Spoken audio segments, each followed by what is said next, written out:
নমস্কার বন্ধুরা, আজ আমি গোকুল পিঠের রেসিপিটা করে দেখাবো। দেখতে থাকুন, খুব সহজ পদ্ধতিতে দেখাচ্ছি। আজ আমি গোকুল পিঠে বানাবো, তার জন্য ক্ষীর বানাচ্ছি। দুধ শুকিয়ে দুধটাকে জাল দিতে দিতে শুকিয়ে যাচ্ছে, এটাকে ক্ষীর বানিয়ে তারপরে আমি গোকুল পিঠে ভাজবো।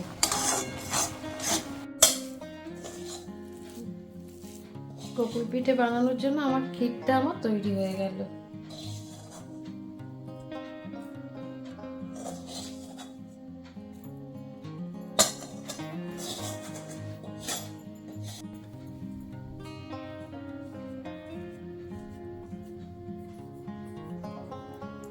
গোকুল পিঠে বানানোর জন্য এই সন্দেশগুলোকে বানিয়ে নিচ্ছি। ক্ষীরটাকে শুকিয়ে নিয়েছি, তারপরে ক্ষীর বানিয়ে সন্দেশ করে তারপরে গোকুল পিঠে তৈরি করব। গোকুল পিঠেটা বানানোর জন্য অল্প করে লবণ দিলাম স্বাদ মতো, তারপরে একটু গুড় দিয়ে দিচ্ছি, একটু মিষ্টি মিষ্টি হবে। চিনি দিতে পারেন, আপনারা সব চিনি দিতে পারেন, আবার গুড় দিয়েও করতে পারেন। এখন যেহেতু খেজুরের গুড়ের সময়, এখন খেজুরের গুড় দিয়েই হয়। তারপর অল্প অল্প করে জল দিয়ে দিয়ে এটাকে ঘন করে বানিয়ে নিতে হবে।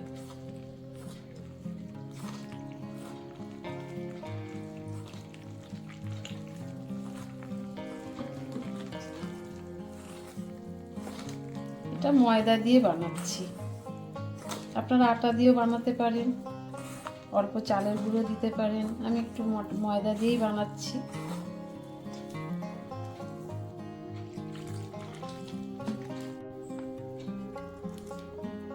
গোকুল পিঠে বানানোর জন্য এরকম করে আমি ময়দাটা মাখিয়ে নিলাম।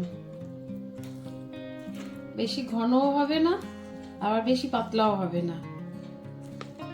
পাটিসাপটা পিঠে যে করা হয় তার থেকে একটু ঘন হবে। এই যে ঠিক এইভাবেই এতটাই ঘন হবে।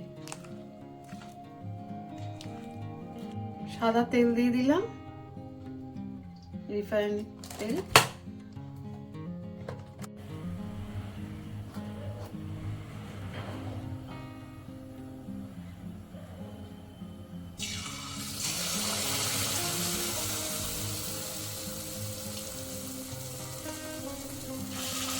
এরকম একে একে আমি সবকটা গোকুল পিঠে ভেজে তুলব। খুব সহজ কিন্তু রেসিপিটা, এই যখন তখন করেই খাওয়া যাবে। আপনারা চাইলে রসে করে দিতে পারেন, চিনির রস করে তারপরে দিতে পারেন, পুরো লেডি গিলির মতো ফুলে উঠবে। আমি তো রসে দেবো না, আমি ভাজাই রাখবো।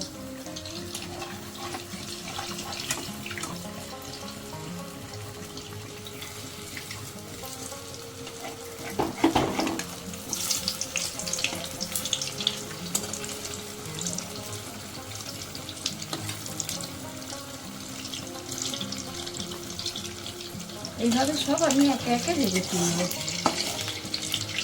আপনারা এইভাবে করবেন, দেখবেন খুব ভালো লাগবে। ভাজা খেতে চাইলে ভাজা রাখবেন, আর যদি মনে করেন যে চিনির রসে দেবেন তাহলে ওইভাবে করে দেবেন। চিনির রসটা তৈরি করবেন, করে গরম গরম ছেড়ে দেবেন, অনেক বড় বড় হয়ে যাবে ফুলে। আমি তো এরকম ভাজা রাখবো।